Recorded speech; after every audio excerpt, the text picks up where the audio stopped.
والسلام علی عباده الذین اصطفى خصوصاً علی افضلهم وخاتم النبیین محمد الامین وعلی آلہ وصحبہ اجمعین. اما بعد فقد قال اللہ تبارک وتعالی کما ورد فی سورۃ آل عمران اعوذ باللہ من الشیطان الرجیم بسم اللہ الرحمن الرحیم الف لام میم اللہ لا الہ الا هو الحی القیوم نزل علیک الکتاب بالحق مصدقا لما بین یدیہ وانزل التوراۃ والانجیل من قبل هدى للناس وانزل الفرقان ان الذين كفروا بآيات الله لهم عذاب شديد والله عزيز ذو انتقام. صدق الله العظيم. رب اشرح لي صدري ويسر لي امري واحلل عقدة من لساني يفقهوا قولي. اللهم ربنا الهمنا رشدنا واعذنا من شرور انفسنا. اللهم ارنا الحق حقا وارزقنا اتباعه وارنا الباطل باطلا وارزقنا اجتنابه. اللهم وفقنا لما تحب وترضى. اللهم ربنا انس وحشتنا في قبورنا وارحمنا بالقرآن العظيم. اللهم اجعله لنا اماما ونورا وهدى ورحمة. اللهم ذكرنا منه ما نسينا وعلمنا منه ما جهلنا وارزقنا تلاوته آناء الليل وآناء النهار واجعله لنا حجة يا رب العالمين آمین. الف لام میم یہ حروف مقطعات ہیں جن کے بارے میں اجمالی گفتگو سورہ بقرہ کے آغاز میں ہم کر چکے ہیں. اللہ لا الہ الا هو الحی القیوم یہ الفاظ آیت الکرسی کے آغاز میں سورہ بقرہ میں آ چکے ہیں. ایک بات نوٹ کر لیجئے کہ ایک حدیث میں آتا ہے کہ اللہ کا ایک اسم اعظم ہے کہ جس کے حوالے سے اگر کوئی چیز اللہ سے مانگی جائے تو وہ ضرور دیتا ہے، لیکن اس کو حضور نے بتایا نہیں کہ وہ اسم اعظم کون سا ہے. کچھ اشارے کیے، جیسے رمضان میں ایک شب ہے لیلۃ القدر جو 1000 مہینوں سے افضل ہے، تعین کے ساتھ نہیں بتایا وہ کون سی، تاکہ تلاش کرو، زیادہ ذوق و شوق کا معاملہ ہو. لیکن جو اشارات آپ نے کیے ہیں اس سے اندازہ ہوتا ہے، کیونکہ یہ فرمایا گیا کہ یہ 3 صورتوں میں ہے، سورہ بقرہ میں، سورہ آل عمران میں اور سورہ طٰہٰ میں. وہ الفاظ الحی القیوم جو مشترک ہیں، سورہ بقرہ میں آیت الکرسی میں آئے ہیں، آل عمران میں یہاں دوسری آیت میں موجود ہیں اور سورہ طٰہٰ کے بھی شروع کے اندر موجود ہیں. نزل علیک الکتاب بالحق، اس نے نازل فرمائی ہے، اس اللہ نے جس کے سوا کوئی معبود نہیں، جو الحی ہے القیوم ہے. اس میں اشارہ ہو رہا ہے اس کلام کی عظمت کی طرف کہ جان لو یہ کلام کس کا ہے، کس نے اتارا ہے. نزل علیک الکتاب بالحق، اس نے نازل فرمائی ہے یہ کتاب اے نبی آپ پر حق کے ساتھ. اور یہاں نوٹ کیجیے نزلہ ہے، نزلہ ینزل تنزیلا، انزلہ نہیں آیا ہے. مصدقا لما بین یدیہ، اور یہ تصدیق کرتے ہوئے آئی ہے اس کی جو اس کے سامنے موجود ہے، تورات اور انجیل. اور یہ کہ 2 اعتبارات سے تصدیق ہے کہ یہ قرآن تصدیق کرتا ہے ان کی کہ وہ اللہ کی کتابیں تھیں جن میں تحریف ہو گئی، لیکن یہ کہ قرآن اور حضور مصداق بن کر آئے ہیں ان پیشین گوئیوں کا جو ان کتابوں میں تھی. وانزل التوراۃ والانجیل من قبل ھدی للناس، اسی طرح اللہ نے اس سے پہلے لوگوں کی ہدایت کے لیے تورات اور انجیل نازل فرمائی تھی. وانزل الفرقان، اور اللہ نے فرقان اتارا. فرقان قرآن مجید کے لیے بھی ہے، فرقان تورات کے لیے بھی ہے، فرقان معجزات کے لیے بھی ہے. ہر وہ شے یوم الفرقان ہم سورہ انفال میں پڑھیں گے، غزوہ بدر کے دن کو کہا گیا، جو شے بالکل مبرہن کر دے حق و باطل کے مابین امتیاز قائم کر دے وہ فرقان ہے. لیکن یہاں اب تہدید کا انداز ہے، دھمکی کا انداز ہے. ان الذین کفروا بآیات اللہ، یہ دنیا کی دوسری کتابوں کا معاملہ نہ سمجھو کہ اسے مان لیا تب بھی کوئی حرج نہیں، نہیں مانا تب بھی کوئی حرج نہیں. اگر پڑھنے پر طبیعت راغب ہوئی تو بھی کوئی بات نہیں، نہیں راغب ہے تو مت پڑھو، کوئی الزام نہیں. یہ کتاب ویسی نہیں ہے، بلکہ یہ کتاب تو اب اگر نہیں مانو گے، ایمان نہیں لاؤ گے تو ان الذین کفروا بآیات اللہ لہم عذاب شدید، تو ان کے لیے بہت سخت سزا ہوگی. واللہ عزیز ذو انتقام، اور اللہ تعالیٰ زبردست ہے، انتقام لینے والا ہے۔ یہ لفظ بہت اہم ہے کہ اللہ تعالیٰ جہاں رؤوف ہے، رحیم ہے، شفیق ہے، غفور ہے، ستار ہے، لیکن ساتھ ہی شدید ذو انتقام بھی ہے، عزوز ذو انتقام بھی ہے، شدید العقاب بھی ہے۔ یہ دونوں شانیں اللہ کی ذہن میں رہنی چاہیے۔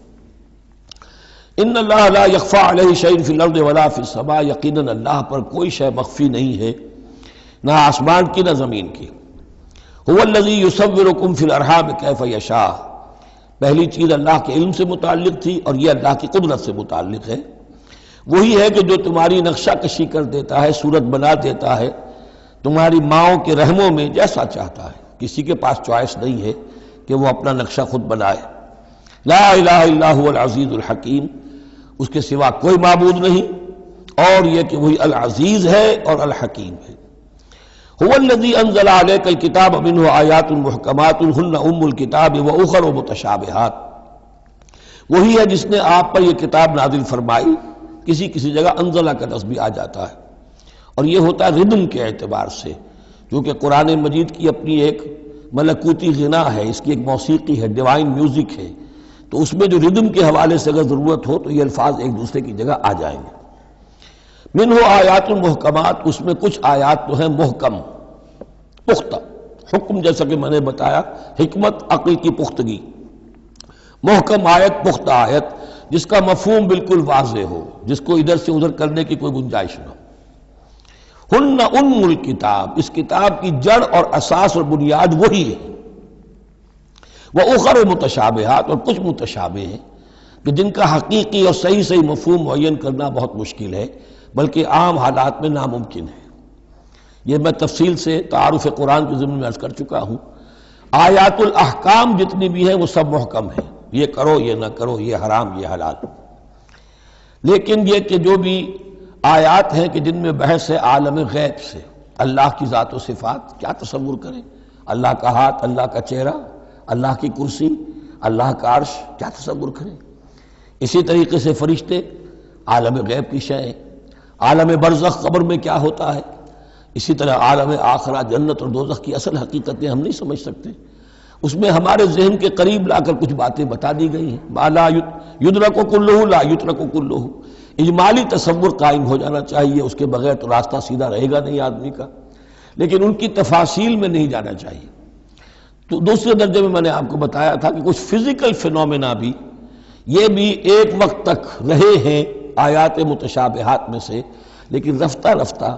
جیسے یہ سائنس کا علم بڑھتا چلا جا رہا ہے، ان میں سے بہت سی چیزیں اب محکم ہو کر سامنے آ رہی ہیں۔ تو یہ گویا کہ شفٹنگ سینڈز کے مانند ہے کہ ان میں سے جو چیزیں، بہت سی چیزیں واضح ہو گئیں جو پہلے واضح نہیں تھیں، لیکن اب بھی بعض چیزیں ہیں، جیسے میں نے عرض کیا 7 آسمان سے کیا مراد ہے کہ جو واضح نہیں ہے ہم پر، لیکن ہمارا یقین ہے کہ انشاءاللہ وہ وقت آئے گا کہ انسان سمجھ لے گا کہ ہاں یہی بات صحیح تھی اور یہی تعبیر صحیح تھی۔ هو الذی انزل علیک الکتاب منہ آیات محکمات ہن ام الکتاب، یہ بہت اہم ہے، اصل جو ہے جڑ کتاب کی، اس لیے کہ کتاب کے بارے میں عرض کر چکا ہوں کہ وہ ہے مجموعہ احکام۔ کتاب جیسا کہ ہم نے سورہ بقرہ میں دیکھا جہاں حکم آیا کتب علیکم کتب علیکم کتب علیکم، تو کتاب کی جڑ اور اساس جو ہے وہ وہی ہے۔ وَأُخَرُ مُتَشَابِهَاتٌ فَأَمَّا الَّذِينَ فِي قُلُوبِهِمْ زَيْغٌ، تو وہ لوگ جن کے دلوں میں کجی ہوتی ہے۔ اب وہ یہ ہے کہ وہ کوئی خاص بات نئی نکالنی ہے تاکہ اپنی ذہانت و فطانت کا جو ہے ڈنکا بجوایا جا سکے، یا کوئی اور فساد پیدا کرنا ہے، کوئی فتنہ پیدا کرنا ہے،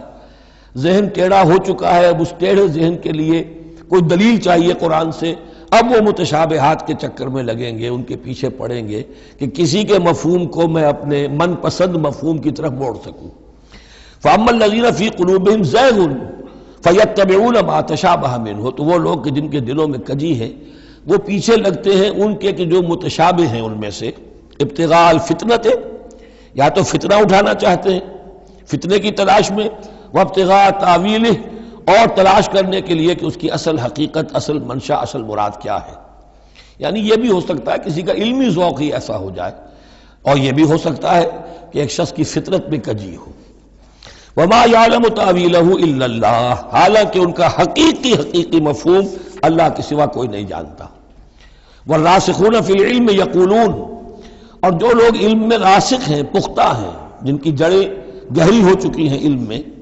وہ کیا کہتے ہیں؟ یقولون آمنا بہ کل من عند ربنا، ہم ایمان لائے اس کتاب پر، قرآن پر، یہ کل کا کل ہمارے رب کی طرف سے ہے۔ جو بات صاف سمجھ میں آ گئی ہے اس پر عمل کریں گے، جو بات پوری طرح سمجھ میں نہیں آ رہی ہے انتظار کریں گے، لیکن یہ اجمالی یقین رکھیں گے کہ یہ ہے اللہ کی کتاب۔ آمنا بہ کل من عند ربنا وما یذکر الا اولو الالباب، لیکن یہ صحیح روش اور یہ نصیحت نہیں حاصل کر سکتے مگر وہی کہ جو ہوش مند ہے، عقل مند ہے۔ اور سب سے بڑی ہوش مندی یہ ہے کہ انسان اپنی عقل کی لیمیٹیشنز کو جان لے، میری عقل کی حدود کیا ہیں، عقل کہاں تک جا سکتی ہے۔ اگر انسان اپنی عقل کی حدود کو نہیں جانتا تو وہ پھر اولو الالباب میں سے نہیں ہے۔ عقل بڑی شے ہے لیکن یہ کہ اس کی حدود ہیں، ایک حد سے آگے یہ عقل تجاوز نہیں کر سکتی۔ گزر جا عقل سے آگے کہ یہ نور چراغ راہ ہے، منزل نہیں ہے۔ منزل تک پہنچانے والی شے جو ہے وہ عقل نہیں ہے، وہ قلب پہنچائے گا، لیکن یہ کہ بہرحال عقل ایک روشنی دیتی ہے، حقیقت کی طرف اشارے کرتی ہے۔ ربنا لا تزغ قلوبنا بعد اذ ہدیتنا، اور ان کا یہ قول ہوتا ہے اولو الالباب کا، اے رب ہمارے دلوں کو کج نہ ہونے دیجو اس کے بعد کہ تو نے ہمیں ہدایت دے دی ہے۔ وہب لنا من لدنک رحمہ، اور ہمیں تو خاص اپنے خزانہ فضل سے رحمت عطا فرما، انک انت الوہاب، یقیناً تو ہی سب کچھ دینے والا ہے، تیری ہی بارگاہ سے ملے گا۔ ربنا انک جامع الناس لیوم لا ریب فیہ، اے رب ہمارے یقیناً تو جمع کرنے والا ہے لوگوں کو اس دن جس دن میں کوئی شک نہیں ہے، قیامت کا دن، یوم القیامہ۔ ان اللہ لا یخلف المیعاد، یقیناً اللہ تعالی اس وعدے کے خلاف نہیں کرے گا، اپنے وعدے کی خلاف ورزی نہیں کرتا، لہذا جو اس نے بتایا ہے کہ وہ دن آئے گا وہ آ کر رہے گا۔ ان الذین کفروا لن تغنی عنہم اموالہم ولا اولادہم من اللہ شیئا، اب یہ ذرا تحدی کا انداز ہے، چیلنج کا انداز ہے۔ زمانہ نزول کے اعتبار سے آپ نے نوٹ کر لیا کہ یہ سن 3 میں نازل ہو رہی ہے سورہ مبارکہ غزوہ احد کے بعد، لیکن یہ کہ یہ رکوع جو ہے اس کے بارے میں گمان غالب ہے کہ یہ غزوہ بدر کے بعد نازل ہوئی ہے۔ غزوہ بدر جو ہے اس میں ایک طرف مسلمانوں کو بڑی زبردست فتح حاصل ہوئی تھی تو مسلمانوں کا مورال بہت بلند تھا، لیکن ایسی روایات بھی ملتی ہیں کہ جب مسلمان بدر سے کامیاب ہو کر، غازی بن کر، فتح یاب ہو کر واپس آئے تو جو یہودی قبیلے تھے مدینے کے، ان میں سے بعض لوگوں نے کہا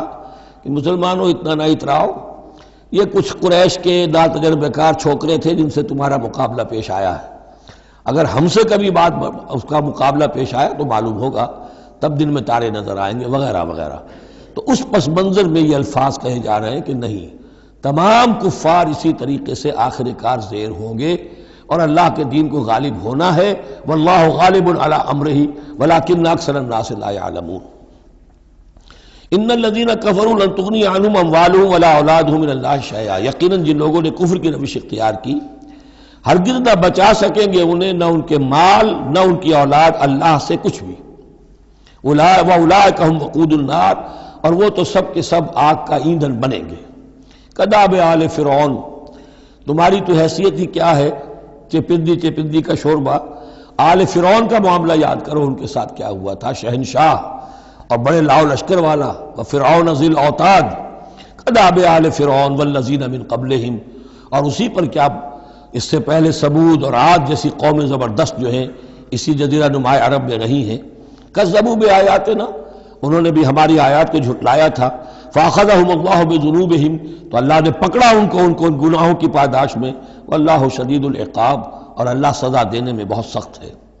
قل للذین کفروا، اے نبی کہہ دیجئے ان لوگوں سے جو کفر کی روش اختیار کر رہے ہیں، ستغلبون وتحشرون الی جہنم، تم سب کے سب مغلوب ہو کر رہو گے، دنیا میں مغلوب ہوگے اور پھر جہنم کی طرف گھیر کر لے جائے جاؤ گے، وبئس المہاد، اور وہ بہت برا ٹھکانہ ہے۔ قد کان لکم آیۃ فی الفئتین التقطا، تمہارے لیے ایک نشانی آ چکی ہے ان دو گروہوں میں جو آپس میں جنہوں نے جنگ کی، یعنی بدر کی جنگ ہوئی، اس میں ایک طرف مسلمان تھے ایک طرف مشرکین مکہ تھے، تمہارے لیے نشانی موجود ہے۔ قد کان لکم آیۃ فی فئتین التقطا، فئۃ تقاتل فی سبیل اللہ، اس میں سے ایک جماعت وہ تھی، ایک گروہ وہ تھا جو اللہ کی راہ میں جنگ کر رہا تھا، وأخری کافرۃ، اور دوسرا گروہ جو ہے وہ کافر تھا، یرونہم مثلیہم رأی العین، وہ دیکھ رہے تھے اپنی آنکھوں سے کہ ان سے دگنے ہیں۔ اب اس کے کئی معنی کیے گئے ہیں۔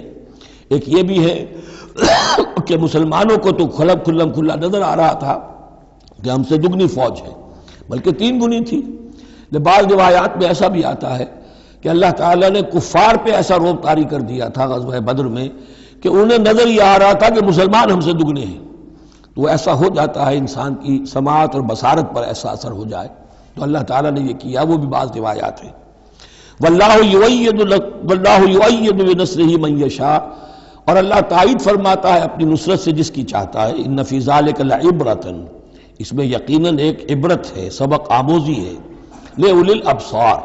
لیکن یہ عبرت اور سبق آموزی صرف ان کے لیے ہوتی ہے کہ جو آنکھیں رکھتے ہوں، جن کے اندر جو ہے دیکھنے کی صلاحیت موجود ہو۔ اب یہ آج بڑی اہم آ رہی ہے فطرت انسانی کے اعتبار سے۔ ظاہر بات ہے کہ چونکہ یہاں خاص طور پر میں نے عرض کیا تھا کہ یہود کی طرف ایک جو ہے وہ ایک روح سخن موجود ہے اہل کتاب کی طرف، اور اس واقعے کے اندر تو خاص طور پر جن لوگوں کے اندر کہ یہ دنیا کی محبت زیادہ شدید ہوتی ہے، تو اس کا ایک اثر بتا رہے ہیں کہ یہ واقعتاً اللہ نے فطرت انسانی میں رکھی ہے، اس لیے کہ یہ دنیا جو ہے اسے اللہ نے چلانا ہے، اس کی رونقیں رکھنی ہے جب تک اس کی مرضی ہے، قیامت تک تو اسے آباد رکھنا ہے۔ اولاد پیدا ہوگی تو دنیا قائم رہے گی، نسل چلے گی، مرد اور عورت کی ایک دوسرے کے ساتھ کشش ہوگی تو اولاد پیدا ہوگی، اور یہ تمام چیزیں جو ہیں، دولت کی کوئی طلب ہوگی تو آدمی محنت کرے گا، مشقت کرے گا، کمائے گا۔ تو اس لیے یہ چیزیں فطرت انسانی میں ہیں، یہ بیسک اینیمل انسٹنکٹس ہیں۔ بس ضرورت اس بات کی ہوتی ہے کہ ان انسٹنکٹس کو دبا کر رکھا جائے، اللہ کی محبت، اللہ کی شریعت کو اس سے بالا تر رکھا جائے، بس یہ نہیں ہے کہ ان کو ختم کر دیا جائے۔ سیلف اینیہیلیشن اسلام میں نہیں ہے، یہ رہبانیت ہے کہ اپنے نفس کو کچل دو، ختم کر دو، نہیں، سیلف کنٹرول، اپنے آپ کو کنٹرول میں رکھو۔ یہ منہ زور گھوڑا ہے نفس انسانی کا، لیکن جتنا طاقتور گھوڑا ہوگا اتنا ہی آپ کے لیے تیز دوڑنا جو ہے وہ آسان ہوگا، لیکن جتنا منہ زور اور طاقتور گھوڑا ہے اتنا ہی اسے قابو میں رکھنے کی ضرورت بھی ہے، ورنہ اگر اس کے رحم و کرم پر سوار آ گیا تو جہاں چاہے گا پٹخنی دے دے گا۔ تو اس اعتبار سے سیلف کنٹرول ہو، گھوڑا پورا قابو میں ہو۔ البتہ یہ ہے کہ سیلف کو، اپنے نفس کو، اس کو کچل ڈالنا، سیلف اینیہیلیشن، یہ اسلام میں نہیں۔ زین للناس حب الشہوات من النساء، مزین کر دی گئی ہے لوگوں کے لیے ایک تو محبت جو ہے، شہوت کی محبت خواتین کے بارے میں۔ اب دیکھیے یہاں بھی قرآن مجید گویا کہ ایک طرح سے تائید کر رہا ہے فرائڈ کی۔ اس کے نزدیک سب سے پورٹنٹ فیکٹر جو ہے، سب سے پورٹنٹ جو موٹیو ہے انسان کا، وہ سیکس ہے، اور یہاں بھی اللہ تعالیٰ نے سب سے پہلے اسی کا ذکر کیا ہے۔ اگرچہ میرے نزدیک ضروری نہیں ہے، اس لیے کہ دوسری جگہوں پر پیٹ جو ہے معاشی ضرورت یہ اس سے بھی سخت ہو جاتی ہے، لیکن یہ کہ واقعتاً یہ حضور نے بھی فرمایا ہے صلی اللہ علیہ وسلم، ما ترکت بعدی فتنۃ اضر علی الرجال من النساء، میرے بعد اب مردوں کے لیے عورتوں کے فتنے سے بڑا فتنہ اور کوئی نہیں ہے۔ ان کی محبت جو ہے وہ انسان کو کہاں سے کہاں لے جاتی ہے۔ بلعام بن باورا یہود کے اندر ایک بہت بڑا عالم اور فاضل شخص تھا، ایک عورت کے چکر میں آ کر اور وہ شیطان کا پیرو بن گیا۔ وہ قصہ آئے گا سورہ اعراف کے اندر۔ تو واقعہ یہ ہے، لیکن ایک فطرت کے اندر ہے تو صحیح، محبت تو ہے۔ زین للناس حب الشہوات من النساء والبنین، اور بیٹے انسان کو بہت پسند ہے، بیٹے ہوں، اس کا نام چلتا رہے، بڑھاپے کا سہارا بنے، والقناطیر المقنطرۃ من الذهب والفضہ، اور یہ کہ خزانے ہوں جمع کیے ہوئے سونے کے اور چاندی کے، والخیل المسومۃ، اور گھوڑے ہوں بڑے نسل والے گھوڑے جو ہیں جن پر کے نشان لگے ہوئے ہوتے ہیں، پیڈگری ہوتی ہے ان کی، والانعام، اور مویشی ہوں، مال جو ہے پنجاب میں اور سرائکی کے علاقے میں مال کہتے ہی جانوروں کو ہے، ان حیوانات کو ہے مال مویشی، والانعام والحرث، اور کھیتی۔ ذالک متاع الحیات الدنیا، بس جو نقطۂ اعتدال ہے وہ یہ ہے کہ جان لو یہ ساری چیزیں اس دنیا کی زندگی کا ساز و سامان ہے، اس زندگی کے لیے ضروریات کی حد تک ان سے فائدہ اٹھانا، اس میں کوئی بری بات نہیں، لیکن واللہ عندہ حسن المآب، لیکن اللہ کے پاس ہے اچھا لوٹنا۔ وہ جو ہے جو اللہ کے پاس ہے اس کے مقابلے میں یہ کچھ بھی نہیں۔ اگر یہ ایمان بالآخرہ ہے تو پھر تو انسان ان تمام چیزوں کو، اپنے تمام جذبات و میلانات کو ایک حد کے اندر رکھے گا، اس سے آگے نہیں آنے دے گا۔ لیکن اگر ان میں سے کوئی ایک شے بھی اتنی زوردار ہو گئی اس کی محبت کہ آپ کے دل کے اوپر اس کا قبضہ ہو گیا تو بس آپ گئے، اب وہی ند ہے، وہی اب آپ کا معبود ہے، چاہے وہ دولت ہو چاہے وہ کوئی اور شے ہو، وہ اب آپ کا معبود بن جائے گی۔ قُلْ أَنَبِّئُكُمْ بِخَيْرٍ مِّن ذَلِكُمْ، ان سے کہیے کہ کیا میں تمہیں بتاؤں کہ ان تمام چیزوں سے بہتر شے کون سی ہے؟ لِلَّذِينَ اتَّقَوْا عِندَ رَبِّهِمْ جَنَّاتٌ تَجْرِي مِن تَحْتِهَا الْأَنْهَارُ خَالِدِينَ فِيهَا، وہ لوگ کہ جو اپنے رب کا تقوی اختیار کرتے ہیں۔ تقوی یہی ہے کہ اپنے نفس کا بھی حق ہے دو، اِنَّ لِنَفْسِكَ عَلَيْكَ حَقًّا، لیکن ناجائز راستے سے نہیں۔ تمہارے پیٹ کا بھی حق ہے، اس کا ادا کرو، لیکن عقل حلال سے۔ تمہاری اولاد کا تم پر حق ہے، اِنَّ لِنَفْسِكَ عَلَيْكَ حَقًّا وَإِنَّ لِزَوْجِكَ عَلَيْكَ حَقًّا وَإِنَّ لِزَوْرِكَ عَلَيْكَ حَقًّا، تمہارے ملاقاتی آتے ہیں ان کا بھی تم پر حق ہے، وہ حقوق ادا کرو، لیکن اللہ سے اوپر کسی حق کو فائق نہ کر دینا، بس یہ ہے اصل بات۔ اگر تو یہ اگر حفظ مراتب نہ کنی زندگی، اگر یہ حفظ مراتب نہیں ہوگا تو گویا کہ اب آپ گئے، دین اور دنیا سب گئی۔ تو للذین اتقوا عند ربہم جنات، ان کے لیے ایسے باغات ہیں تجری من تحتہا الانہار، جن کے دامن میں ندیاں بہتی ہوں گی، خالدین فیہا، اس میں وہ ہمیشہ رہیں گے، وازواج مطہرۃ، اور بڑی ہی پاک عورتیں ہوں گی، ورضوان من اللہ، اور اللہ کی رضوان ہوگی، اللہ کی رضا ہوگی جو سب سے بڑی شے ہے، واللہ بصیر بالعباد، اور یقیناً اللہ تعالیٰ اپنے بندوں کو دیکھ رہا ہے۔ الذین، وہ کون سے بندے ہیں اس کے خاص؟ الذین یقولون ربنا اننا آمنا، جو یہ کہتے رہتے ہیں پروردگار ہم ایمان لے آئے، فاغفر لنا، بس ہمیں بخش دے، ذنوبنا، ہمارے گناہ، وقنا عذاب النار، اور ہمیں آگ کے عذاب سے بچائیو۔ اب ان کی بدح میں الفاظ استعمال ہو رہے، یہ کون لوگ ہیں جو یہ دعا کرتے ہیں؟ ان کے یہ اوصاف ہیں، اور اس میں گویا کہ تلقین ہے، اگر اللہ سے یہ دعا کرنا چاہتے ہو کہ اللہ تمہیں تمہارے گناہ بخش دے اور تمہیں جہنم کے عذاب سے بچائے، تو یہ اوصاف اپنے اندر پیدا کرو۔ الصابرین والصادقین والقانتین والمنفقین والمستغفرین بالاسحار، صبر کرنے والے اور راست باز، راست بازی میں راست گوئی بھی ہے، راست کردار بھی ہے، عمل بھی آپ کا صحیح صحت پر ہو، درستی پر ہو، اور قول بھی صحیح اور درست ہو۔ والقانتین، فرما بردار، والمنفقین، اللہ کی راہ میں خرچ کرنے والے، والمستغفرین بالاسحار، اور جو جس کو آپ کہتے ہیں small hours of the morning, وہ جو سحر کا وقت ہے، سحری کا وقت ہے، اس میں استغفار کرنے والے۔ ایک تو نمازیں ہیں جو 5 نمازیں ہیں، لیکن خاص وہ وقت جو ہے اس میں جب کہ فرمایا گیا ہے کہ رات کے آخری حصے میں اللہ تعالیٰ نزول فرماتا ہے سمائے دنیا تک، اور پھر ایک ندا ہوتی ہے، حل من مستغفر فاغفر لہ، حل من سائل فاعطیہ، ہے کوئی استغفار کرنے والا کہ میں اسے معاف کر دوں، ہے کوئی کچھ مانگنے والا کہ میں اسے عطا کر دوں۔ ہم تو مائل بکرم ہے، کوئی سائل ہی نہیں، راہ دکھلائیں کسے، رہرو منزل ہی نہیں۔ شاہد اللہ انہ لا الہ الا ہوا والملائکۃ واولو العلم قائما بالقسط، اللہ خود گواہ ہے کہ اس کے سوا کوئی معبود نہیں، سب سے بڑی گواہی تو اللہ کی ہے، والملائکۃ، اور سارے فرشتے گواہ ہیں، واولو العلم، اور اولو العلم بھی اس پر گواہ ہیں۔ یہ اولو العلم جو ہے، اولو الالباب، اولو العلم الذین یعقلون، یہ وہ لوگ ہیں کہ جو ان کائناتی آیات کے حوالے سے اللہ کو پہچان لیتے ہیں اور اس کو مان لیتے ہیں کہ وہی معبود برحق ہے۔ جو ہم نے 20ویں رکوع کی پہلی آیت پڑھی تھی سورہ بقرہ کی،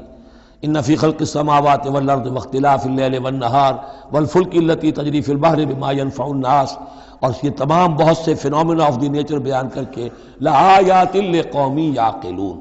تو جو یعقلون ہیں، جو اولو الالباب ہیں، اولو العلم ہیں، وہ بھی گواہ ہیں کہ اللہ کے سوا کوئی معبود نہیں۔ لیکن یہاں جو اہم ترین لفظ ہے وہ اب آ رہے ہیں، قائما بالقسط، وہ قسط اور عدل کا قائم کرنے والا ہے۔ وہ جو میں نے کل عرض کیا تھا کہ ہم بھی سمجھتے ہیں کہ اللہ عدل قائم کرتا ہے اور عدل کرے گا، البتہ یہ کہ اہل سنت کے نزدیک یہ کہنا جو ہے سوء ادب ہے کہ اللہ پر عدل کرنا واجب ہے، اللہ پر کسی شے کا وجوب نہیں، لیکن اللہ کو عدل پسند ہے، اللہ کو واللہ یحب المقسطین، اللہ خود بھی عدل فرمائے گا۔ لا الہ الا هو العزیز الحکیم، اس کے سوا کوئی معبود نہیں ہے، وہ زبردست ہے، کمال حکمت والا۔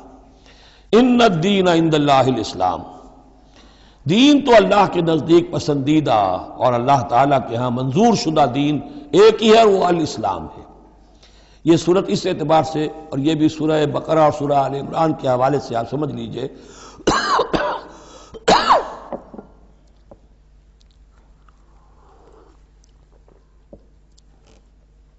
سورہ بقرہ میں ایمان پر زیادہ زور ہے۔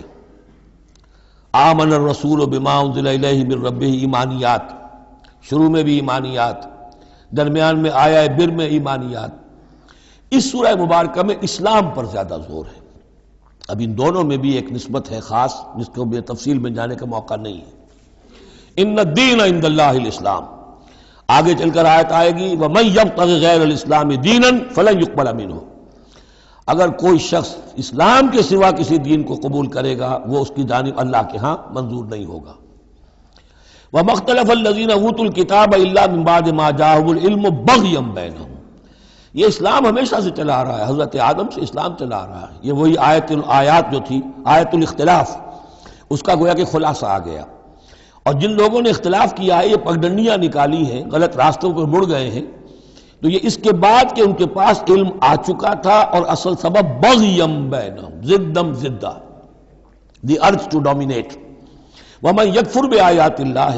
اور جو کوئی اللہ کی آیات کا انکار کرتا ہے، فإن اللہ سریع الحساب، تو اللہ تعالیٰ کو حساب لیتے دیر نہیں لگے گی، وہ بڑی تیزی کے ساتھ حساب لے لے گا۔ فإن حاجوک، پھر اے نبی اگر یہ آپ سے محاجہ کرتے ہیں، حجت بازی کرتے ہیں، دلیل بازی کرتے ہیں، مناظرے کرتے ہیں، فقل، تو آپ تو آخری بات کہہ دیجئے دو ٹوک، فقل اسلمت وجہی للہ ومن اتبعنی، دیکھو بھائی میں نے تو اپنا چہرہ اللہ کے سامنے جھکا دیا ہے، اور انہوں نے بھی جو میرا اتباع کر رہے ہیں، ہم نے ایک راستہ اختیار کر لیا، لکم دینکم ولی دین،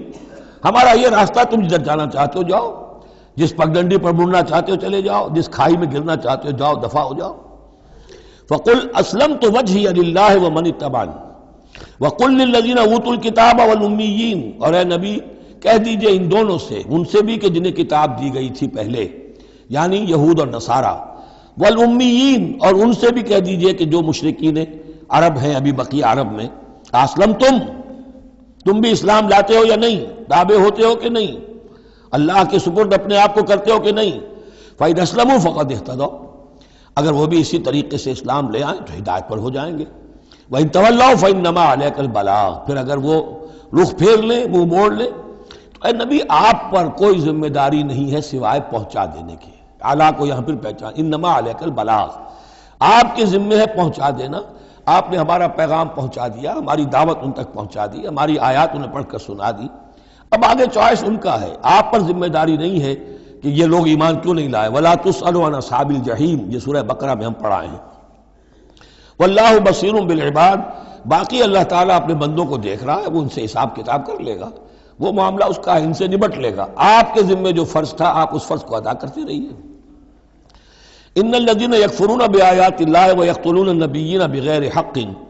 یقیناً وہ لوگ جو اللہ کی آیات کا کفر کرتے ہیں اور انبیاء کو قتل کرتے رہے ہیں ناحق، ویقتلون الذین یامرون بالقسط من الناس، اور قتل کرتے رہے ہیں یا قتل کرتے ہیں ان لوگوں کو انسانوں میں سے جو عدل کا حکم دیتے ہیں، اس لیے کہ انصاف کی بات تو پسند نہیں ہوتی کسی کو، سچی بات الحق مرن، تو بہت سے مواقع پر ایسا ہوتا ہے کہ حق گوئی کی پاداش میں کوئی حق گو انسان جو ہے اسے اپنی جان سے ہاتھ دھونے پڑتے ہیں۔ تو یہاں پھر دیکھیے قسط کا معاملہ آیا ہے، عدل، اللہ قائم بالقسط ہے، اور اللہ کے محبوب بندے وہی ہیں کہ جو انبیاء کے علاوہ وہ لوگ کہ جو عدل کا حکم دیں، انصاف کا ڈنکا بجانے کی کوشش کریں۔ تو فرمایا وَيَقْتُلُونَ الَّذِينَ يَأْمُرُونَ بِالْقِسْطِ مِنَ النَّاسِ، تو ایسے لوگ جنہیں کہ جو کہ ایسے لوگوں کو قتل کریں، فَبَشِّرْهُمْ بِعَذَابٍ أَلِيمٍ، تو اے نبی انہیں بشارت سنا دیجئے دردناک عذاب کی۔ اس میں ایک طنز ہے، بشارت، عذاب کی بشارت، یہ طنزیہ کلام ہے۔ اولئک الذین حبطت اعمالهم فی الدنیا والآخرہ، یہ وہ لوگ ہیں کہ جن کے تمام اعمال دنیا اور آخرت میں حبط ہو گئے۔ قریش کو یہ زوم تھا کہ ہم خادم کعبہ ہیں اور ہمارے پاس جو ہے یہ لوگ آتے ہیں، حج کرتے ہیں، ہم ان کی دعوت کرتے ہیں، کھانا کھلاتے ہیں، پانی پلاتے ہیں، سقایا ہے، تو ہماری اتنی خدمتیں ہیں، اللہ تعالیٰ کے ہاں جو ہے ہمیں بہرحال ان خدمتوں کے حساب میں ہمیں بخش دیا جائے گا۔ فرمایا وہ سارے اعمال حبط ہو جائیں گے اگر وہ شکل نہیں ہے۔ اگر تو صحیح صحیح پورے دن کو اختیار کرو گے تو ٹھیک ہے، ورنہ یہ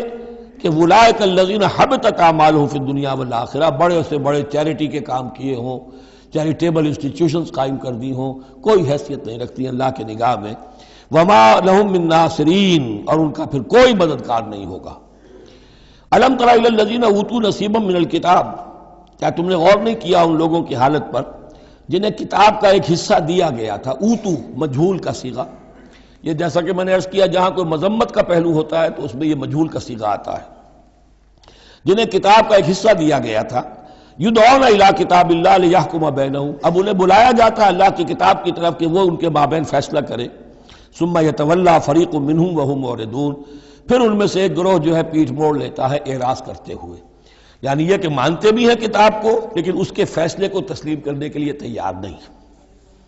ذالک بانہم قالوا لن تمسنا النار الا ایاما معدودات، یہ مضمون آ چکا ہے سورہ بقرہ میں۔ یہ کیوں ڈھٹائی ہو رہی ہے کہ مانتے بھی ہیں اور پھر عمل نہیں کر رہے؟ انہیں بتایا جاتا تم اس کتاب پر ایمان رکھتے ہو، اس میں یہ لکھا ہے یہ سود حرام ہے، کیا کر رہے ہو، یہ شے حرام ہے، کس کام میں لگے ہوئے ہو؟ لیکن نہیں، کیوں اڑ جاتا ہے انسان؟ اس کی تشخیص کر دی، ذالک بانہم قالوا، یہ اس وجہ سے ہے کہ انہوں نے یہ عقیدہ گھڑ لیا ہے کہ لن تمسنا النار الا ایاما معدودات، ہمیں تو چھو ہی نہیں سکتی آگ جہنم کی مگر گنتی کے چند دن۔ جب یہ عقیدہ ہے تو پھر کاہے کو انسان دنیا کا نقصان برداشت کرے؟ بابر میں عیش کوش کے عالم دوبارہ نیست، حلال سے حرام سے جائز سے ناجائز سے جو بھی عیش حاصل کیا جا سکتا کرنا چاہیے، بخش تو دیا ہی جانا ہے۔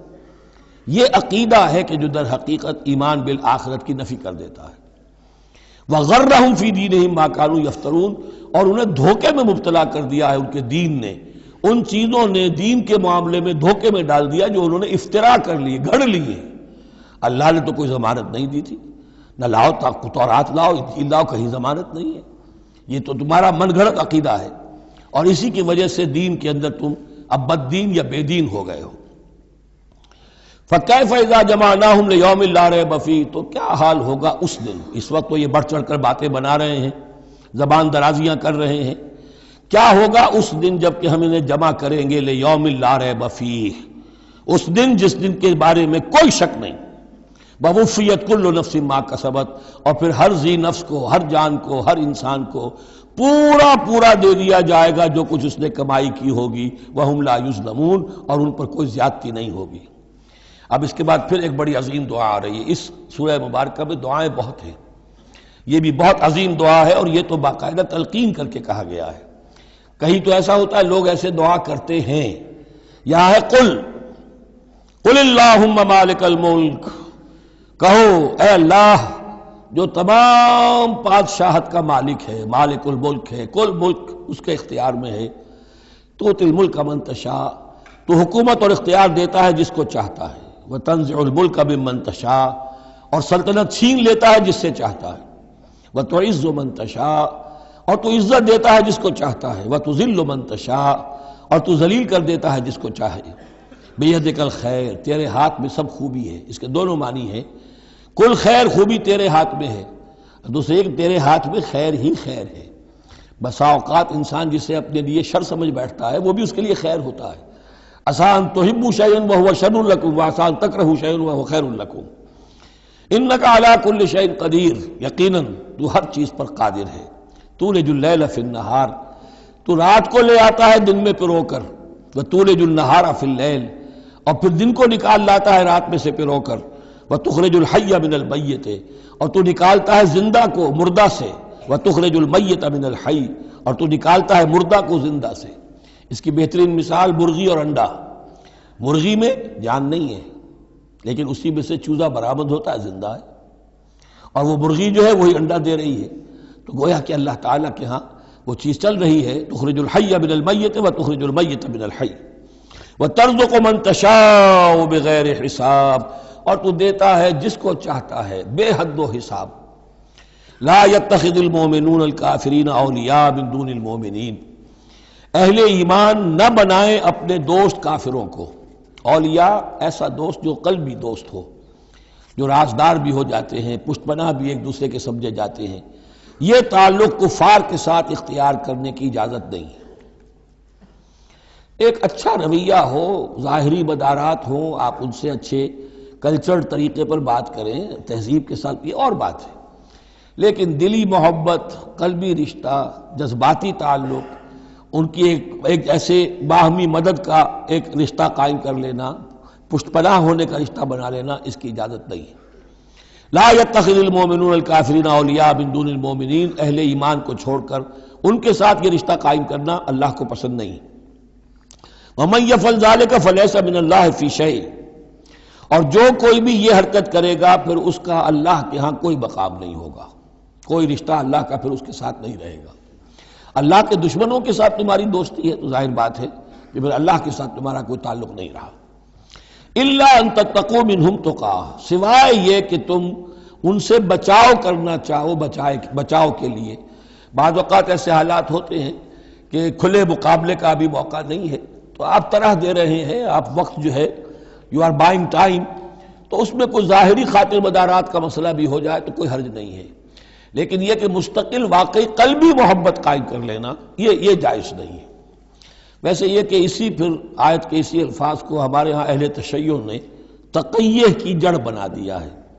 لیکن انہوں نے اسے پہنچا دیا اس حد تک کہ جھوٹ بھی بولو، اپنے عقائد بھی چھپا لو، اور اس کے لیے دلیل یہاں سے لاتے ہیں۔ لیکن یہ بالکل ایک دوسری شکل ہے کہ یہ صرف ایک ظاہری مدارات کی حد تک، ایک حد تک، یہ نہیں کہ آپ جھوٹ بولنے پر آ جائیں اور آپ ایک چیز کو چھپانے پر آ جائیں، بس یہ ہے کہ آپ اس وقت تک، جیسے ہم پڑھ چکے ہیں سورہ بقرہ میں، کہ اگرچہ یہ یہودی جو ہیں ان کے دلوں کے اندر آگ بھری ہوئی ہے تمہارے خلاف، لیکن یہ فصفحوا فاعفوا واصفحوا، ابھی ذرا درگزر کرتے رہو، ابھی فوری طور پر ان کے ساتھ جو ہے معاملہ کوئی مقابلے وغیرہ کا شروع کرنا مناسب نہیں۔ اس حد تک مصلحت بینی تو صحیح ہے، لیکن یہ نہیں کہ جھوٹ بولا جائے معاذ اللہ۔ وَيُحَذِّرُكُمُ اللَّهُ نَفْسَهُ، اور اس میں بھی اب اور نرمی کر دی، اللہ تمہیں ڈراتا ہے اپنے آپ سے، اللہ سے ڈرو، یعنی کسی اور سے ڈر کر خواہ صرف خاطر مدارات کر لینا بھی صحیح نہیں ہے، لیکن یہ کہ بہرحال ضرورت ہے، کسی وقت مصلحت ہے تو کرو، لیکن یہ کہ اصل تمہارے دل میں خوف اللہ کا رہنا چاہیے۔ وَإِلَى اللَّهِ الْمَصِيرُ، اور اللہ ہی کی طرف تمہیں لوٹ جانا ہے۔ قُلْ إِن تُخْفُوا مَا فِي صُدُورِكُمْ وَتُبْدُوهُ يَعْلَمُ اللَّهُ، یہ پھر وہی آیت آ گئی ہے جو سورہ بقرہ کے آخر میں آئی تھی، لِلَّهِ مَا فِي السَّمَاوَاتِ وَمَا فِي الْأَرْضِ وَإِن تُبْدُوا مَا فِي أَنفُسِكُمْ أَوْ تُخْفُوهُ يُحَاسِبْكُم بِهِ اللَّهُ، یہاں فرمایا قُلْ إِن تُخْفُوا مَا فِي صُدُورِكُمْ، کہہ دیجئے کہ اگر تم چھپاؤ جو کچھ کہ تمہارے سینوں میں ہے، او تبدوہ، یا تم اسے ظاہر کر دو، یعلمہ اللہ، اللہ تعالیٰ اس کو جانتا ہے۔ تمہارے ظاہر کرنے چھپانے سے اللہ سے کوئی تعلق نہیں ہے، ایک دوسرے سے چھپا سکتے ہو، ظاہر کر سکتے ہو، اللہ سے نہیں۔ وَيَعْلَمُ مَا فِي السَّمَاوَاتِ وَمَا فِي الْأَرْضِ، اور وہ جانتا ہے جو کچھ کے آسمانوں میں اور زمین میں ہے۔ وَاللَّهُ عَلَىٰ كُلِّ شَيْءٍ قَدِيرٌ، اور اللہ تعالیٰ ہر چیز پر قادر ہے۔ یوم تجد کل نفس ما عملت من خیر محضرا، اس دن کا تصور کرو جس دن ہر جان، ہر نفس موجود پائے گا، حاضر کیا ہوا پائے گا ہر وہ عمل جو اس نے کیا ہوگا۔ فمن یعمل مثقال ذرۃ خیرا یرہ ومن یعمل مثقال ذرۃ شرا یرہ، یوم تجد کل نفس ما عملت من خیر محضرا وما عملت من سوء، جو نیکی کی ہوگی اسے بھی موجود پائے گا، اور جو بدی کمائی ہوگی وہ بھی موجود پائے گا۔ تود لو ان بینہا وبینہ امدا بعیدا، اور ہر جان یہ چاہے گی، ہر انسان یہ چاہے گا کہ کاش میرے اور میرے اعمال نامے کے درمیان بڑا فاصلہ آ جائے، میں اسے دیکھوں بھی نہ، میری نگاہ بھی اس پر نہ پڑے۔ وَيُحَذِّرُكُمُ اللَّهُ نَفْسَهُ، اور اللہ ڈرا رہا ہے تمہیں اپنے آپ سے، یعنی تقویٰ رکھنا ہے تو اس کا کرو، ڈرنا ہے تو اس سے ڈرو، خوف کھانا ہے تو اس سے کھاؤ۔ وَاللَّهُ رَءُوفٌ بِالْعِبَادِ، اور اللہ تعالیٰ اپنے بندوں کے حق میں بہت شفیق ہے، یعنی یہ وارننگز جو اسی لیے دے رہا ہے کہ تمہاری عاقبت برباد نہ ہو، بار بار سمجھا رہا ہے۔ قُلْ إِن كُنتُمْ تُحِبُّونَ اللَّهَ، یہ آیت بہت معروف بھی ہے، مسلمانوں کو پسند بھی ہے۔ ہمارے ہاں جو وعظ ہوتے ہیں، تقاریر ہوتی ہیں، تو اس کے اندر بہت کثرت سے کوٹ ہوتی ہے، قُلْ إِن كُنتُمْ تُحِبُّونَ اللَّهَ فَاتَّبِعُونِي يُحْبِبْكُمُ اللَّهُ، اے نبی کہہ دیجئے کہ اگر تم لوگ چاہتے ہو کہ اللہ سے محبت کرو، اگر تم اللہ سے محبت کرتے ہو، فَاتَّبِعُونِی، تو میری پیروی کرو، میرا اتباع کرو۔ یحببکم اللہ، اللہ تم سے محبت کرے گا، وَیغفر لکم ذنوبکم، اور تمہارے گناہ بخش دے گا، واللہ غفور الرحیم، اور اللہ غفور الرحیم ہے۔ قل اطیعوا اللہ والرسول، کہہ دیجئے اطاعت کرو اللہ کی اور اس کے رسول کی، فإن تولوا فإن اللہ لا يحب الکافرین، اور اگر وہ پیٹھ موڑ لیں تو اللہ کو ایسے کافر پسند نہیں ہے۔ یہ دو آیتیں اس اعتبار سے بڑی اہم ہیں کہ اس میں رسول کے لیے دو الفاظ آئے ہیں، اطاعت اور اتباع۔ اطاعت اگر نہیں ہے تو کفر ہو گیا، اطاعت تو لازم ہے، لیکن اطاعت کس چیز میں ہوتی ہے؟ جو حکم دیا ہے یہ کرو، آپ کو کرنا ہے۔ اتباع اس سے اوپر کی شے ہے، انسان خود تلاش کرے حضور کیا کرتے تھے، اور چاہے آپ نے نہیں فرمایا کہ یہ کرو لیکن آپ ان کی پیروی کر رہے ہیں، یہ گویا کہ دائرہ وسیع ہو گیا۔ جس سے محبت ہوتی ہے اس کا انسان جو ہے اس کی ہر طرح سے اس کے ساتھ ایک مناسبت پیدا کرنا چاہتا ہے، کیسا لباس اس کا ہے ویسا ہی لباس اپنا بنائے، کیا چیزیں اس کو پسند ہیں کھانے میں وہی چیزیں خود بھی کھائے اور پسند کرے۔ تو یہ چیزیں جس کا حکم نہیں ہے، جیسے کہ ایک صحابی کا واقعہ آتا ہے کہ وہ ایک مرتبہ آئے اور انہوں نے اس وقت یہ دیکھا، ایک ہی مرتبہ آئے ہوں گے کہیں باہر سے بدو صحابی، کہ حضور کے کرتے کے بٹن لگے ہوئے نہیں تھے۔ انہوں نے ساری عمر پھر اپنے کرتے کے بٹن نہیں لگائے، حضور نے حکم تو نہیں دیا تھا، دیکھا یہ کہ محمد اس شان میں تھے اس وقت، تو پھر اس کے بعد اسی کو لازم کر لیا۔ اس اتباع میں یہ بات بھی آ جائے گی کہ اگرچہ دین کے کچھ تقاضے ایسے ہیں کہ جس درجے میں محمد الرسول اللہ صلی اللہ علیہ وسلم نے ان کو پورا کیا، اس درجے میں پورا کرنا کسی انسان کے بس میں نہیں ہے، پھر بھی اس کی کوشش کرتے رہنا یہ اتباع کا تقاضا ہے۔ مثلا حضور نے کوئی مکان نہیں بنایا، حضور نے کوئی جائیداد نہیں بنائی، حضور نے جیسے ہی وحی کا آغاز ہوا کوئی دنیاوی کام نہیں کیا، کوئی تجارت نہیں کی، ایک ایک لمحہ اپنی توانائی کی ایک رمق وہ لگا دی کس کام کے لیے؟ اللہ کے دین کی دعوت اور اللہ کے دین کی اقامت، اس کو قائم کرنے کے لیے۔ اب سب کے لیے تو اس مقام تک تو پہنچنا مشکل ہے، لیکن یہ کہ آئیڈیل یہ رہے، اسی کی طرف انسان چلنے کی کوشش کرتا رہے، میکسیمم جتنا بھی اپنا وقت فارغ کرے، اپنے وسائل فارغ کرے اور لگائے اس کام کے اندر، تو اتباع کا جو ہے کم سے کم تقاضا اس وقت پورا ہوگا۔ ہاں جو حکم دے دیا گیا یہ حلال ہے، یہ حرام ہے، یہ فرض ہے، یہ واجب ہے، اس کا تو اگر معاملہ اس کی پیروی نہیں ہو رہی تو پھر تو وہ کفر ہے۔ لیکن اتباع اگر آپ کر رہے ہیں تو اتباع جو ہے وہ پھر اللہ کا محبوب بن جانا ہے۔ اگر تم اللہ سے محبت کرتے ہو تو میرا اتباع کرو، میری پیروی کرو، دیکھو میں کیا کر رہا ہوں، میرے کیا شب و روز ہے، کن کاموں میں میری توانائیاں لگ رہی ہیں، کیا دلچسپیاں ہیں میری دنیا کے اندر، ان چیزوں کے اندر تم میری پیروی کرو۔ فاتبعونی یحببکم اللہ، تم اللہ کے محب نہیں محبوب بن جاؤ گے۔ واللہ غفور الرحیم، اور اللہ غفور الرحیم ہے۔ باقی دوسرا درجہ جو نچلا ہے، قل اطیعوا اللہ والرسول، اطاعت تو اللہ اور اس کے رسول کی کرنی ہی کرنی ہے۔ فإن تولوا، اور اگر اس اطاعت سے بھی موڑے، فإن اللہ لا يحب الکافرین، تو اللہ کو ایسے کافر تو پسند نہیں ہے، کیونکہ پھر اطاعت رسول کا انکار تو کفر ہو گیا۔ یہاں وہ پہلا حصہ جو ہے نصف اول کا ثلث اول، یعنی نصف اول جو ہے سورہ مبارکہ کا، میں نے عرض کیا تھا کہ اس میں پہلی آیات 32 ہیں، جنرل ہیں، تمہیدی ہیں، دین کے بڑے جو گہرے اصول ہیں وہ ہیں، دعائیں تلقین کی گئی ہیں، محکمات اور متشابہات کا فرق واضح کیا گیا ہے۔ لیکن اب دوسرے حصے میں سارا خطاب جو ہے وہ براہ راست عیسائیوں سے ہے، اور انہیں بتانا یہ ہے کہ حضرت عیسیٰ کو جو تم نے معبود بنا لیا، یا تو تثلیث کی شکل دے دی ٹرینٹی، یا گاڈ انکارنیٹ بنا دیا۔ تثلیثیں بھی دو طرح کی رہی ہیں، اللہ بھی اور مریم بھی اور عیسیٰ بھی، اور دوسری تثلیث جو ہے جو اب دنیا میں عام ہے وہ ہے اللہ اور روح القدس اور حضرت عیسیٰ۔ تو یہ جو تثلیثیں تم نے ایجاد کر لی ان کی کوئی بنیاد نہیں ہے، یہ تمہاری کج روی ہے، تم نے غلط شکل اختیار کی ہے۔ عیسیٰ علیہ السلام بہت برگزیدہ پیغمبر تھے، ہاں ان کی ولادت معجزانہ طریقے پر ہوئی ہے، لیکن اگر ان کی ولادت معجزانہ طریقے پر ہوئی ہے تو ان سے متصلاً قبل یحییٰ کی جو ولادت ہوئی ہے وہ بھی معجزانہ ہوئی ہے، وہ بھی کوئی کم معجزہ نہیں تھا۔ تو معجزے، اور پھر آدم کی جو ولادت ہوئی یا آدم کو جو پیدا کیا اللہ نے، تو ظاہر بات ہے کہ وہ اپنی جگہ پر جہاں سے نسل انسانی کا آغاز ہوا، تو یہی بات اگر دلیل ہو جائے الوہیت کی تو یہ تو پھر آدم کو بھی الہ مانو اور یحییٰ کو بھی الہ مانو، تو ساری بحث اس پر ہو رہی ہے۔ ان اللہ اصطفیٰ آدم و نوحا وآل ابراہیم وآل عمران علی العالمین۔ یقیناً اللہ نے چن لیا آدم کو اور نوح کو اور آل ابراہیم کو اور آل عمران کو تمام جہان والوں پر، تمام جہانوں پر نہیں، تمام جہان والوں پر۔ حضرت آدم علیہ السلام کا بھی استفاء ہوا ہے۔ اس میں کچھ ان لوگوں کے لیے دلیل بنتی ہے جو سمجھتے ہیں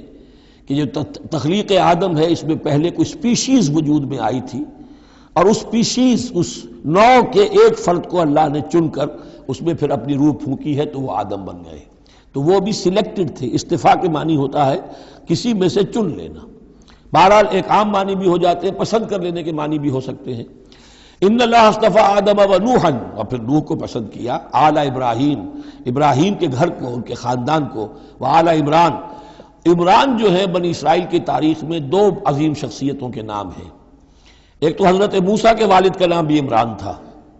اور ایک حضرت مریم کے والد کا نام بھی عمران تھا۔ حضرت عیسیٰ کے نانا عمران ہوئے اور حضرت موسیٰ کے والد عمران تھے۔ یہاں پہ غالباً حضرت موسیٰ کے والد مراد ہیں، لیکن چونکہ آگے سارا معاملہ حضرت مریم کا آ رہا ہے تو شاید عین ممکن ہے کہ یہاں پر اشارہ ان کے نانا کی طرف ہو۔ ذریۃ بعضھا من بعض، اور یہ سب جو ہے ایک دوسرے کی نسل سے ہیں، ایک دوسرے کی اولاد سے ہیں۔ نوح حضرت آدم کی اولاد سے ہیں، ابراہیم حضرت نوح کی اولاد سے ہیں، پھر ان کے پورا خاندان بنی اسماعیل بنی اسرائیل یہ ان کی اولاد میں سے ہیں۔ واللہ سمیع علیم، اللہ سمیع اور علیم ہے۔ اس قالت امرأۃ عمران رب انی نذرت لک ما فی بطنی محررا فتقبل منی۔ اب یہ جو عمران کی بیوی ہیں یعنی حضرت مریم کی والدہ، یہ بہت نیک عورت تھی، بہت ہی متقی، نیک، زاہد۔ ان کو حمل ہوا تو انہوں نے پروردگار سے ایک منت مانی، نظر مانی، رب انی نذرت لک ما فی بطنی، جو میرے پیٹ میں جو بھی بچہ اے اللہ تو پیدا فرما رہا ہے میں تیری ہی نظر کرتی ہوں، یعنی دنیاوی کوئی ذمہ داریوں کا بوجھ اس پر نہیں ہم ڈالیں گے، اور ہیکل کی خدمت کے لیے، دین کی خدمت کے لیے، تورات کی خدمت کے لیے اس کو وقف کر دیں گے، ہم اپنا بھی کوئی بوجھ ان پر نہیں ڈالیں گے، اس توقع میں کہ اللہ بیٹا عطا کرے گا۔ محررن کے مطلب ہے اسے آزاد کر دیں گے، تحریر آزاد کر دینا حر سے، کہ کوئی ذمہ داری اس پر نہیں ہوگی، اسے ہم خالص کر دیں گے تیرے دین کی خدمت کے لیے اور ہیکل کی خدمت کے لیے۔ فتقبل منی، تو اے اللہ میری اس نظر کو تو قبول فرما لے، شرف قبول عطا فرما۔ انک انت السمیع العلیم، یقیناً تو سب کچھ سننے والا اور سب کچھ جاننے والا ہے۔ فلما وضعتها قالت رب انی وضعتها انثی، اب جب وضع حمل ہوا تو پھر اس نے کہا اے اللہ یہ تو میں ایک بیٹی جنم گئی ہوں، یعنی میری تو یہاں بیٹی ہو گئی ہے، میں تو امید میں تھی کہ بیٹا آئے گا تو اس کو جو ہے میں وقف کر دوں گی۔ اس وقت تک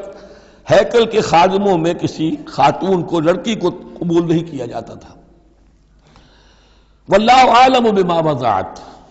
اللہ فرما رہا ہے کہ اللہ بہتر جانتا تھا کہ کیا اس نے جنا ہے، اسے کیا پتا کیسی بیٹی جنی ہے۔ ولیس الذکر کالانثی، اور کہاں ہوگا کوئی بیٹا اس بیٹی جیسا۔ اس کے دونوں معنی کیے گئے، ایک تو ایسا کہ یہ گویا کہ قول مانا جائے حضرت مریم کی والدہ کا کہ لڑکا تو لڑکی کی طرح نہیں ہوتا، اب لڑکا ہوتا تو میں اسے خدمت کے لیے وقف کر دیتی، یہ تو لڑکی ہو گئی۔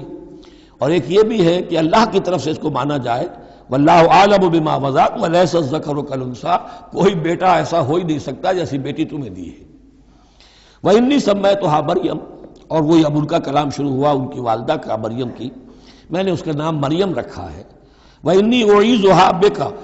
اور اے اللہ میں اسے تیری پناہ میں دیتی ہوں، وَذُرِّيَّتَهَا، اور جو بھی اس کی اولاد ہو، نسل ہو، اس کو بھی تیری پناہ میں دیتی ہوں، من الشیطان الرجیم، مردود شیطان کے حملے سے، کہ اللہ ان کو، مریم کو بھی اور اس کی آنے والی اولاد کو بھی تو بہت ہی اپنی حفاظت میں رکھیو، شیطان سے بچائیو۔ فتقبلها ربها بقبول حسن، تو قبول فرما لیا انہیں، یعنی حضرت مریم علیہ السلام کو ان کے رب نے بڑی ہی عمدگی کے ساتھ، قبول حسن، شرف قبول عطا فرمایا بڑی ہی خوبصورت انداز میں۔ وانبتها نباتا حسنا، اور ان کی پرورش کی بہت ہی عمدہ طریقے پر، بہت اعلیٰ طریقے پر۔ وکفلها زکریا، اور ان کو کفالت میں دے دیا، تربیت میں دے دیا حضرت زکریا کے۔ یہ حضرت زکریا جو ہیں یہ خالو تھے حضرت عیسیٰ علیہ السلام کے، حضرت مریم کے خالو، تو ہم ان کی تحویل میں، اور وہ اس وقت کے چیف کاہن تھے، chief priest of the temple, ہیکل سلیمانی کے وہی نبی بھی تھے اور وہی وہاں کے سب سے بڑے جو ہیں، جو آج کل ہم سمجھتے ہیں مجاور وغیرہ، تو وہ مقام ان کا کاہنوں کا ہوتا تھا۔ وَكَفَّلَهَا زَكَرِيَّا كُلَّمَا دَخَلَ عَلَيْهَا زَكَرِيَّا الْمِحْرَابَ، جب کبھی بھی زکریا ان کے پاس جاتے تھے محراب میں، وجد عندها رزقا، وہ دیکھتے تھے محراب حجروں کی شکل کے اندر جو جیسے بنے ہوتے ہیں مسجدوں کے ساتھ، تو ایسے ایک حجرہ ان کو دے دیا گیا کہ یہ اللہ کے لیے نذر کی گئی ہیں اور ان کو قبول کر لیا گیا ہے، تو اب ان کے لیے یہاں پر یہ حجرہ ہے، اس میں وہ رہتی ہیں۔ لیکن جب بھی وہ حجرے میں جاتے تھے تو دیکھتے تھے ان کے پاس کھانا، میوے رکھے ہیں بغیر موسم کے، اور بعض لوگوں کی رائے یہ بھی ہے کہ یہاں سے مراد مادی کھانا نہیں ہے بلکہ علم و حکمت، کہ جب حضرت زکریا ان سے بات کرتے تھے تو یہ کہ انہیں حیران رہ جاتے تھے کہ اس لڑکی کو یہ اس قدر حکمت کہاں سے مل گئی، اتنی معرفت کہاں اس کو حاصل ہوئی۔ قال یا مریم انا لک ھذا، وہ پوچھتے اے مریم یہ تمہیں کہاں سے چیزیں ملتی ہیں، یہ کھانے کہاں سے آ جاتے ہیں، یہ بے موسمی پھل کہاں سے آ جاتے ہیں، یا یہ علم و حکمت کی باتیں تمہیں کیسے معلوم ہوتی ہیں؟ قالت هو من عند اللہ، تو وہ کہتی تھی یہ سب اللہ کی طرف سے ہے، اس کا فضل ہے، اس کا کرم ہے۔ ان اللہ یرزق من یشاء بغیر حساب، یقیناً اللہ تعالیٰ جس کو چاہتا بغیر حساب عطا کرتا ہے۔ ہنالک دعا زکریا ربہ، ہنالک یہ بالکل اس طرح سے دیر اینڈ ڈن، جب یہ مشاہدہ ہوا حضرت زکریا کو تو انہوں نے بھی ایک دعا کی اپنے پروردگار سے۔ ہنالک دعا زکریا ربہ رب قال رب ہب لی من لدنک ذریۃ طیبہ، اے اللہ مجھے بھی بڑی کوئی پاکیزہ اولاد عطا کر دے۔ بہت بوڑھے ہو چکے تھے، ان کی اہلیہ جو ہے وہ بھی بہت بوڑھی ہو چکی تھی، ضعیفہ تھی، اور ساری عمر بانجھ رہی تھی، لاولد تھے۔ یہ ساری تفصیل پھر سورہ مریم کے اندر مزید کھل کر آئے گی، اس لیے کہ یہی مضامین وہاں بیان ہوئے تھے مکی دور میں، جبکہ ہجرت حبشہ کے لیے مسلمان گئے تھے تو وہاں جا کر سورہ مریم کی آیات جو ہیں وہ پھر حضرت عبداللہ ابن جعفر نے پڑھ کر سنائی تھی۔ اس مناسبت سے یہ مضامین آپ کو سورہ مریم میں بھی ملیں گے۔ ساری عمر بوڑھے رہے اور بے اولاد رہے، لیکن اب وہ ایک دبی ہوئی خواہش، چنگاری وہ بھڑک اٹھی، اے اللہ اس بچی کو تو یہ کچھ دے سکتا ہے تو تیری قدرت ہے مجھے بھی ذریۃ طیبہ پاکیزہ اولاد عطا فرما۔ انک سمیع الدعاء، یقیناً تو دعا کا سننے والا ہے۔ فنادت الملائکۃ، تو فرشتوں نے انہیں پکار کر کہا، ندا کی، وہو قائم یصلی فی المحراب، اور وہ کھڑے ہوئے نماز پڑھ رہے تھے اپنی محراب میں، ان کا بھی حجرہ تھا۔ ان اللہ یبشرک بیحییٰ، اللہ تعالیٰ تمہیں بشارت دیتا ہے زکریا یحییٰ کی، مصدقا بکلمۃ من اللہ، جو تصدیق کرے گا ایک ایسے شخص کی جو اللہ کا خاص کلمہ ہوگا، یعنی حضرت عیسیٰ، کلمۃ منہ، یہ بعد میں باتیں آئیں گی۔ وسیداً، اور سردار ہوگا، وحسوراً، اور تجرد کی زندگی گزارے گا، ونبیا من الصالحین، اور نبی ہوگا صالحین میں سے۔ یہاں نوٹ کر لیجئے کہ آخری مدح کا لفظ جو حضرت یحییٰ کے لیے آیا ہے وہ نبی ہے، نبیا من الصالحین۔ قال رب انا یکون لی غلام، ابھی خود دعا کر رہے تھے لیکن غالباً اس کی بڑی توثیق چاہ رہے ہیں اللہ سے، ری ایشورنس۔ کہا پروردگار میرے ہاں کیسے بیٹا ہو جائے گا، وقد بلغنی الکبر، جبکہ میں انتہائی بوڑھا ہو چکا ہوں، وامرأتی عاقر، اور میری بیوی جو ہے بانجھ رہی ہے۔ قال کذلک اللہ یفعل ما یشاء، تو انہوں نے کہا کہ اللہ نے فرمایا کہ اللہ کرتا ہے اسی طرح، یا فرشتوں نے جواب دیا جو چاہتا ہے کرتا ہے، اسے اسباب کی احتیاج نہیں ہے، اسباب اس کے محتاج ہیں، اللہ اسباب کا محتاج نہیں ہے۔ قال رب اجعل لی آیہ، انہوں نے عرض کیا پروردگار میرے لیے کوئی نشانی مقرر کر دے، مجھے معلوم ہو جائے کہ واقعی ایسا ہونا ہے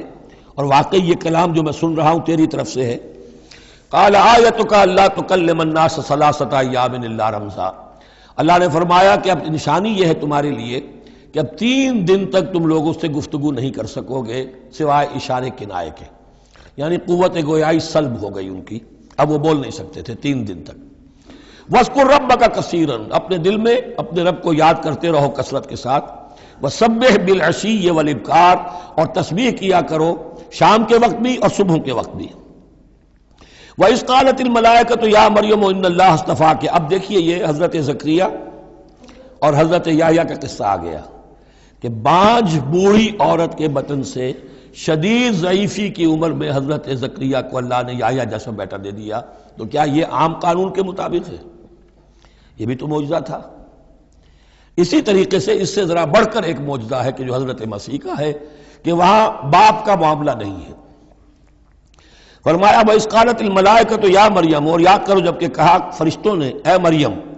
اِنَّ اللَّهَ اصْطَفَاكِ وَطَهَّرَكِ وَاصْطَفَاكِ عَلَىٰ نِسَاءِ الْعَالَمِينَ، یقیناً اللہ نے تمہیں چن لیا ہے اور تمہیں خوب پاک کر دیا ہے اور تمہیں چن لیا ہے تمام جہان کی خواتین پر۔ یا مریم اقنتی لربک، اے مریم اب اپنے رب کی فرما برداری کرتی رہو، واسجدی اور سجدہ کیا کرو، وارکعی مع الراکعین اور جھکنے والوں کے ساتھ جھکتی رہا کرو، نماز باجماعت کے اندر شریک ہو جایا کرو۔ ذالک من انباء الغیب نوحی الیک، اور یہ غیب کی خبروں میں سے ہے جو اے محمد ہم آپ کو وحی کر رہے ہیں۔ وما کنت لدیہم، آپ تو ان کے پاس موجود نہیں تھے، اذ یلقون اقلامہم ایہم یکفل مریم، جبکہ وہ اپنے قلم پھینک رہے تھے یہ طے کرنے کے لیے کہ ان میں سے کون ہوگا کہ جو مریم کا کفیل ہوگا، کس کی تربیت میں زیر نگرانی، یعنی اور بھی وہاں پریسٹ تھے، کاہن اور بھی تھے، ان سب میں سے ہر ایک چاہتا تھا کہ یہ بچی جو ہے میری تحویل میں ہو، میں تربیت کروں، جسے اللہ کے نام پر جو ہے اس طرح وقف کر دیا گیا ہے۔